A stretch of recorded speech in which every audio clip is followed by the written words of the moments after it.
Panalangin sa oras ng panganib. Panginoon, kay dami kong kaaway, kay daming kumakalaban sa akin.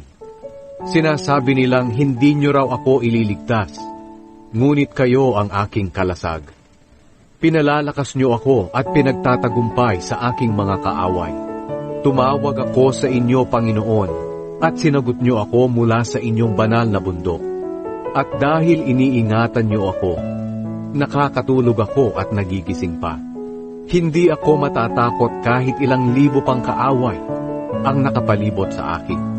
Pumarito kayo, Panginoon. Iligtas niyo po ako, Diyos ko. Dahil noon ay inilagay niyo sa kahihiyan ang lahat ng mga kaaway ko. At inalis mo sa mga masamang tao ang kanilang kakayahang saktan ako. Kayo, Panginoon, ang nagliligtas. Kayo rin po ang nagpapala sa inyong mga mamamayan.